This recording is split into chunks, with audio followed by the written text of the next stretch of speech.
പ്രണയവർണ്ണങ്ങൾ. രചന മോഹസിൻ അൻസീർ. അവതരണം ഷാഹുൽ മലയിൽ. Editing Faisal C M Nooncheri. മോനെ സുഹൈലെ, നീ ഇന്ന് എന്നെ ആമിനെ കൂട്ടിക്കൊണ്ടുവരണം. ഇല്ലുമ്മ, എൻ്റെ മനസ്സ് ദൂരെ അതിന് പാകപ്പെട്ടിട്ടില്ല. ഇത് തന്നെയല്ലേ കഴിഞ്ഞ 4 മാസമായിട്ട് നീ പറയുന്നത്. എന്നെ കൊണ്ട് പറ്റുന്നില്ല ഉമ്മ. എന്നാൽ നീ ഒരു കാര്യം ചെയ്യ്, വേറെ യുവാൻ കഴിക്ക്. ഉമ്മ, എല്ലാം അറിഞ്ഞിട്ട് എന്തിനാ എന്നെ ഇങ്ങനെ? സുഹൈല് സങ്കടം കടിച്ചമർത്തി. മോനെ സുഹൈലെ, തെറ്റുകളൊക്കെ മനുഷ്യ സഹജ. പ്രപഞ്ചത്തിലെ സൃഷ്ടാവ് നമ്മൾ ചെയ്യുന്ന തെറ്റുകളൊക്കെ പുറത്തു തന്ന് വീണ്ടും ഒരു പുലരി നമുക്ക് സമ്മാനിക്കുന്നില്ലേ? പടച്ചോനിക്ക് അതൊക്കെ പുറത്തു തരാമെങ്കിൽ വെറും നിസ്സാരക്കാരായ നമ്മൾക്ക് എന്തുകൊണ്ട് പൊരുത്തപ്പെട്ടുകൂടാ? എൻ്റെ മോൻ നല്ലോണം ആലോചിക്കുക, എന്നിട്ടൊരു തീരുമാനം എടുക്കുക. അതും പറഞ്ഞുകൊണ്ട് സുഹൈലിൻ്റെ ഉമ്മ മുറിവിട്ട് പുറത്തേക്ക് പോയി. സുഹൈൽ മേശയുടെ മുകളിലുള്ള അവൻ്റെ കല്യാണ ഫോട്ടോയിൽ തലോടി ഓർമ്മകളെ തട്ടിയുണർത്തി. ഒരു മാമ്പഴത്തിൻ്റെ ചേലുള്ള ഒരു നാടൻ പെൺകുട്ടി മഞ്ഞ ചുരിദാറിൽ അതീവ സുന്ദരിയായ ജ്യൂസ് ട്രേയുമായി എൻ്റെ മുന്നിലേക്ക് മന്ദം മന്ദം നടന്നു വന്നു. ആദ്യ കാഴ്ചയിൽ തന്നെ അവളോട് എനിക്ക് വല്ലാത്തൊരു ഇഷ്ടം തോന്നി. മോളുടെ പേരെന്താ? ആമിന. നിനക്കൊന്നും ചോദിക്കാറില്ല എന്ന് പറഞ്ഞ സുഹൈലിൻ്റെ ഉമ്മ അവനൊരു തട്ടുകൊടുത്തപ്പോഴാണ് സുഹൈൽ ആമിനയുടെ സൗന്ദര്യത്തിൻ്റെ മാന്ത്രിക വലയത്തിൽ നിന്ന് മോചിതനായത്. ഡിഗ്രി കംപ്ലീറ്റ് ചെയ്തിരുന്നോ? പെട്ടെന്ന് വായിൽ വന്ന ചോദ്യം തന്നെ സുഹൈൽ ചോദിച്ചു.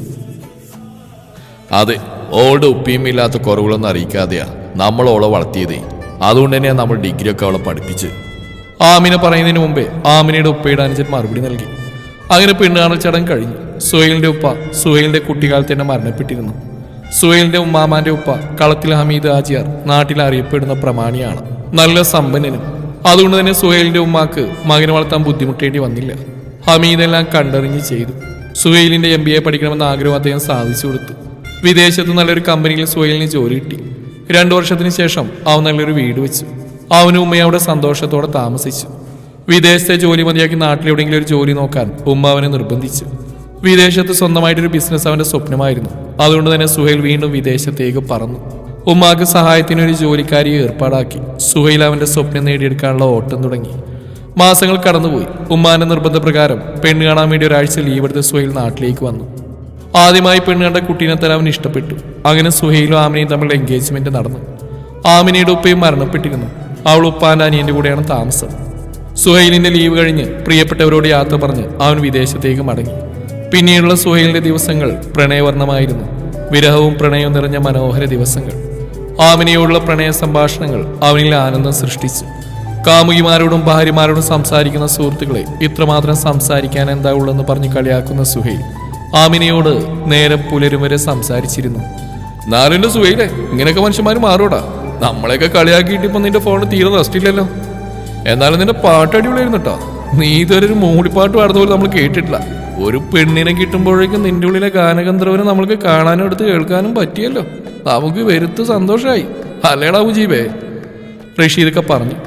ശരിയാ, സുഹൈൽ ഇപ്പൊ ഫുള്ള് ബിസി ആയി പോയി. നമ്മളോട് സംസാരിക്കാനൊന്നും സമയമില്ല. ഫുൾ ടൈം ഓളോട് സംസാരിക്കാനൊരു സമയമുള്ളൂ. ഇതൊക്കെ തുടക്കത്തിന്റെ ആവേശം മാത്രമല്ലേ മുജീബേ? നമ്മൾ ഇതൊക്കെ എത്ര കണ്ടതാ. റൂംമേറ്റ്സ് പറയുന്ന കേട്ട് അവർക്കൊരു ചിരി സമ്മാനിച്ചല്ലാതെ സുഹൈൽ മറുപടിയൊന്നും കൊടുത്തില്ല. കൊടുത്താൽ പിന്നെ അവർ നിർത്തില്ല എന്ന് അവന് നന്നായിട്ട് അറിയാം. റമീസിന്റെ കല്യാണം ഉറപ്പിച്ചപ്പോൾ ഇതുപോലെ നമ്മളെല്ലാവരും അവനെയും കുറെ കളിയാക്കിയതാണ്. ഈ മരുഭൂമിയിൽ ജോലി ചെയ്ത് കഷ്ടപ്പെടുമ്പോൾ ഇതുപോലെ എന്തെങ്കിലും നേരം പോക്ക് വേണ്ടേ? സുഹൈൽ ആത്മകഥം പറഞ്ഞു. സുഹൈലും ആമിനെയും പ്രണയിച്ചുകൊണ്ടേയിരുന്നു. പറാമി, എപ്പോഴും എനിക്ക് പാടിത്തരാനുള്ള പാട്ടൊന്നും പാടിത്തരുമോ? ഈ കാട കുട്ടിക്കലാ ഞാൻ വേറെ ആർക്ക് പാടിക്കൊടുക്കാനാവത്ത്? അവന്റെ മധുരമാർന്ന പാട്ടിൽ അവൾ അവരുടെ ജീവിതം സ്വപ്നം കണ്ടുറങ്ങി. 8 മാസങ്ങൾ കടന്നുപോയത് അവർ അറിഞ്ഞില്ല. ആമി, എന്താ ഇക്ക? എൻ്റെ ആമി, എനിക്ക് നേരിട്ട് കാണാൻ തോന്നുക. എനിക്ക് നല്ല ആഗ്രഹമുണ്ട്. എനിക്കെപ്പോഴാണ് നാട്ടിൽ വരിക? ഈ മാസം അവസാനം തന്നെ ഞാൻ വരും. അടുത്ത മാസമല്ലേ നമ്മൾ കാത്തിരുന്ന് നമ്മുടെ കല്യാണം? അത് കഴിഞ്ഞാൽ ഇക്ക എന്നും ആമിയുടെ കൂടെ തന്നെ ഉണ്ടാവില്ലേ? ഇക്കട ആമി മോൾ ഉറങ്ങിക്കോ, ലേറ്റായില്ലേ? ഞാൻ നാളെ വിളിക്കാം. അങ്ങനെ ആ മാസം അവസാനം സുഹൈൽ നാട്ടിലെത്തി. കല്യാണത്തിന്റെ ഒരുക്കങ്ങൾ തുടങ്ങി. ഹമീദ് എല്ലാത്തിനും നേതൃത്വം വഹിച്ചു. പ്രായമായെങ്കിലും ഹമീദ് ആചാര്യയുടെ പ്രൗഢിക്കൊരു കുറവും വന്നില്ല. സുഹൈലിന്റെ ഉമ്മയും ബന്ധുക്കളും സന്തോഷത്തോടെ കല്യാണ ഒരുക്കങ്ങൾ പൂർത്തീകരിച്ചു. കളത്തിൽ തറവാടിലെ പുതുതലമുറയിലെ ആദ്യത്തെ കല്യാണം ഗംഭീരമായി തന്നെ നടന്നു.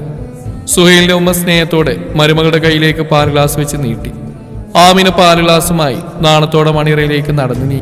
നീലസാരിയിൽ മുല്ലപ്പൂ ചൂടി കണ്ണിൽ സുറുമി എഴുതി വരുന്ന ആമിനയെ സുഹൈൽ തൻ്റെ അടുത്ത് ചേർത്തിരുത്തി.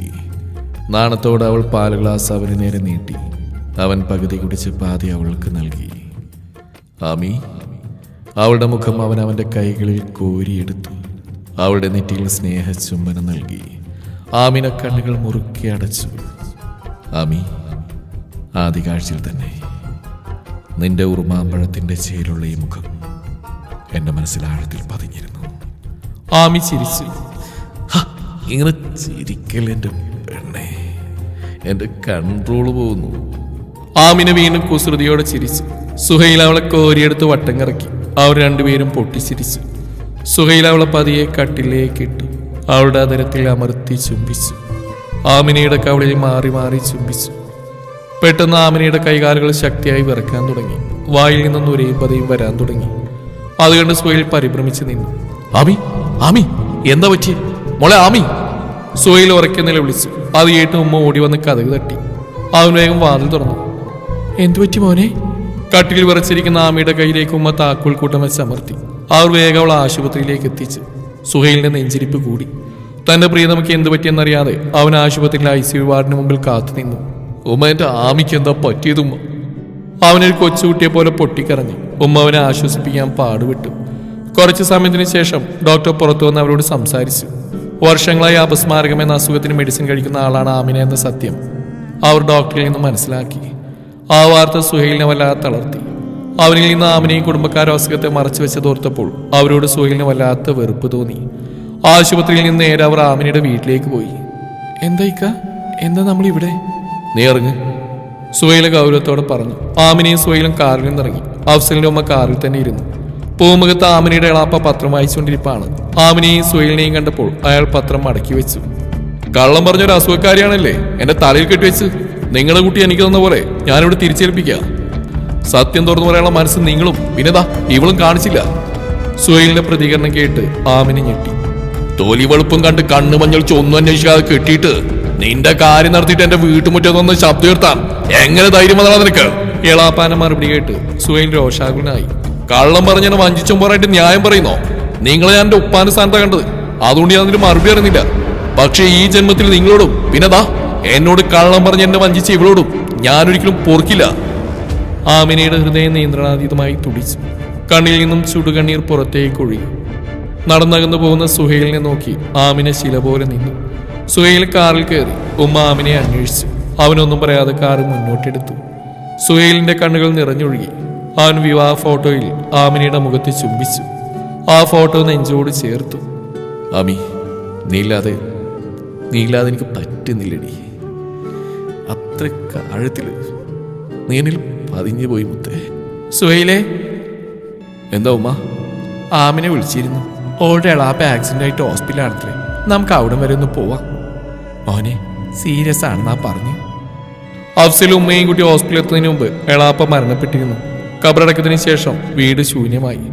എളാപ്പാന്റെ ഭാര്യയും ആമിനയും സുഹൈലും ഉമ്മയും മാത്രമായി അവിടെ. തളർന്നിരിക്കുന്ന ആമിന്റെ അടുത്തേക്ക് സുഹൈൽ പോയി. ആമി, വേണ്ട, ഇനി അങ്ങനെ വിളിക്കണ്ട. ഈ വിളിക്കായിട്ട് ഞാൻ ഒരുപാട് കാത്തിരുന്നു. ആമി പ്ലീസ്. ഉമ്മാന്റെ മരണം നേരിട്ടേണ്ട മകൾക്ക് വന്നൊരു ഷോക്ക്. അതാണ് എൻ്റെ അസുഖമായിട്ട് മാറിയത്. ഞാനും ഉമ്മയും ടൗണിൽ സാധനങ്ങൾ വാങ്ങാൻ പോയപ്പോൾ ഒരു കാറ് വന്ന് എൻ്റെ ഉമ്മയെ ഇടിച്ച് തെറിപ്പിച്ചു. ഉമ്മ നടുറോട്ടിലേക്ക് തെറിച്ചു വീണു. എതിരെ വന്ന ലോറി ഉമ്മാൻ്റെ തേത്തൂടി കൈതെറിഞ്ഞു. ഇത് കണ്ടെന്ന 10ാം ക്ലാസ്സുകാരുടെ മനസ്സിന് അത് താങ്ങാവുന്നതിലപ്പുറമായിരുന്നു. അതിനുശേഷം ആ അസുഖം എന്നെ പിടികൂടിയത്.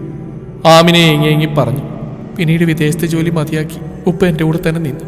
ഉമ്മയില്ലാത്ത കുറവറിയാതെ എന്നെ പൊന്നുപോലെ നോക്കി. ആ സമയത്ത് വീടില്ലാത്ത എൻ്റെ എളാപ്പയും ഭാര്യയും ഞങ്ങളുടെ വീട്ടിലേക്ക് താമസം മാറിയത്. അവരെന്നോട് സ്നേഹത്തോടെ പെരുമാറി. പക്ഷേ വിധി എന്നോട് വീണ്ടും ക്രൂരത കാണിച്ചു. ഞാൻ +2 പഠിക്കുമ്പോൾ ഉപ്പ എന്നെ വിട്ടുപോയി. അറ്റാക്കായിരുന്നു. ആമിനെ പൊട്ടിക്കരഞ്ഞു. കണ്ണുനീർ തുടച്ചുകൊണ്ടവൾ വീണ്ടും പറയാൻ തുടങ്ങി. പിന്നീട് അങ്ങോട്ട് എൻ്റെ ജീവിതം മാറി മറിഞ്ഞു. അതുവരെ സ്നേഹത്തോടെ പെരുമാറിയുന്ന എളാപ്പയും അമ്മായി പിന്നീട് സ്നേഹം കാണിച്ചിട്ടേ ഇല്ല. കിട്ടുന്ന അവസരങ്ങളിലെല്ലാം അവരെന്നെ വേദനിപ്പിച്ചു. തുടർന്ന് പഠിക്കാനുള്ള എൻ്റെ ആഗ്രഹം അവർ മുതലാക്കി. എൻ്റെ പേരിൽ ഈ വീട് അവരുടെ പേരിൽ എഴുതി കൊടുക്കണമെന്നായിരുന്നു അവരുടെ ആവശ്യം. ഞാനത് നടത്തി കൊടുത്തു. അതുകൊണ്ട് മാത്രം എന്നെ ഡിഗ്രി വരെ പഠിപ്പിച്ചു. അതിനുശേഷം നിങ്ങളുടെ യുവാലോചന വരുന്നു. അന്ന് നിങ്ങളുടെയും ഉമ്മാൻ്റെയും പെരുമാറ്റം കണ്ടപ്പോൾ എനിക്ക് ഒരുപാട് ഇഷ്ടമായി. എൻ്റെ അസുഖത്തിൻ്റെ കാര്യങ്ങളൊക്കെ നിങ്ങളോട് പറഞ്ഞെന്നാ എളാപ്പയും അമ്മായി എന്നോട് പറഞ്ഞു. സത്യമായിട്ട് എനിക്കറിയില്ലായിരുന്നു നിങ്ങളോട് അവയെല്ലാം മറച്ചു വെച്ചിരുന്നെന്ന്. അല്ല, ഞാൻ ആരെയും കള്ളം പറഞ്ഞ് വഞ്ചിച്ചിട്ടില്ല. ഇതൊക്കെ തുറന്നു പറഞ്ഞ് ഞാൻ ഒരുപാട് തവണ നിങ്ങളുടെ ഫോണിലും ഉമ്മാൻ്റെ ഫോണിലും വിളിച്ചിരുന്നു. പക്ഷെ നിങ്ങൾ എടുത്തില്ല. കഴിഞ്ഞ കാര്യങ്ങളൊന്നും എനിക്ക് ഓർക്കാൻ ഇഷ്ടമില്ലാത്തതുകൊണ്ടാണ് നമ്മുടെ എൻഗേജ്മെന്റിന് ശേഷം ഫോണിൽ സംസാരിക്കുമ്പോൾ ഞാൻ ഇതൊന്നും പറയാതിരുന്നു. അല്ലാതെ ഒന്നും മറച്ചു വെക്കാൻ ഞാൻ ആഗ്രഹിച്ചിരുന്നില്ല. നിങ്ങൾ എൻ്റെ ജീവിതത്തിൽ വന്നതിന് ശേഷം നിറഭംഗിയെൻ്റെ ദിവസങ്ങൾക്ക് പ്രണയത്തിൻ്റെ വർണ്ണമായത്. അതിനും അധികം ആയുസ്സുണ്ടായിരുന്നില്ല. എനിക്ക് പറയാനുള്ള പോലും കേൾക്കാതെ നിങ്ങൾ എന്നെ ഇവിടെ ഉപേക്ഷിച്ചു പോയപ്പോൾ എളാപ്പയും അമ്മായി കുത്തുവാക്കൾ കൊണ്ട് എന്നെ മുറിവേൽപ്പിച്ചു. പിന്നീട് അങ്ങോട്ട് എനിക്ക് കണ്ണീരിൽ കുത്തുന്ന ദിവസങ്ങളായിരുന്നു. ആമിനെ പൊട്ടിക്കരഞ്ഞു. ആമി, എന്നോട് ക്ഷമിക്കുമോളെ. നീ എന്നെ കള്ളം പറഞ്ഞ് വഞ്ചിച്ചെന്ന് ഓർത്തപ്പോൾ എനിക്ക് സഹിക്കാൻ കഴിഞ്ഞില്ല. അതെൻ്റെ ഉള്ളിൽ നിന്നോടൊരു വെറുപ്പായിട്ട് മാറി. പക്ഷെ ഒരു ദിവസം പോലും നിന്നെ ഓർക്കാതെ എന്നിലൂടെ കടന്നു പോയിട്ടില്ല. അത്രമേൽ ആഴത്തിൽ നീ എന്നിൽ പതിഞ്ഞു പോയി മുത്തേ. ഈ കാരോട് നീ ക്ഷമിക്ക്. ഞാൻ നിന്റെ കാല് പിടിക്കാം. ഏയ്, എന്താ ഈ കാണിക്കുന്നത്? ഇങ്ങനെയൊന്നും ചെയ്തിക്കാൻ്റെ ആമി ഇനി വേദനിപ്പിക്കലേക്ക്. എനിക്കും എൻ്റെ ഇക്കാനെ അത്രയ്ക്ക് ഇഷ്ടമായതുകൊണ്ടല്ലേ. ആമിനെ പൊട്ടിക്കരഞ്ഞുകൊണ്ട് സുഹൈലിനെ കെട്ടിപ്പിടിച്ചു. സുഹൈൽ അവിടെ കണ്ണുനീർ തുടച്ചുകൊണ്ട് ഒരു മാമ്പഴത്തിന്റെ നിറമുള്ള അവിടെ കവിളിൽ അമർത്തി ചുംബിച്ചു. സന്തോഷം കൊണ്ട് ആമിനയുടെ കണ്ണുകൾ വിടർന്നു. വർഷങ്ങൾക്ക് ശേഷം സുഹൈലിന്റെ നെഞ്ചിൽ തലവെച്ചിറങ്ങുന്ന ആമിന, ഇക്ക പറൂത്ത്, ഇക്ക എപ്പോഴും പാടിത്തരാനുള്ള ആ പാട്ടില്ലേ, എനിക്കതൊന്ന് പാടിത്തരൂ. നിനക്ക് ആ പാട്ട് കേട്ട് തരും മടുത്തില്ലേ വേണ്ടേ? ഇല്ലിക്ക, ആ ആൽബം സോങ് ഇക്ക പാടി കേൾക്കുമ്പോൾ വല്ലാത്തൊരു ഫീലാ. ചുറ്റും പ്രണയവർണ്ണങ്ങൾ നിറയും. പാടിക്ക. അത് വേണോടി, നമ്മുടെ മോഹനോട് വരും. സുഹൈലിന്റെ സ്വരമാധുര്യത്തിൽ ആമിനയുടെയും സുഹൈലിന്റെയും ജീവിതം പ്രണയവർണ്ണങ്ങൾ നിറഞ്ഞതായി.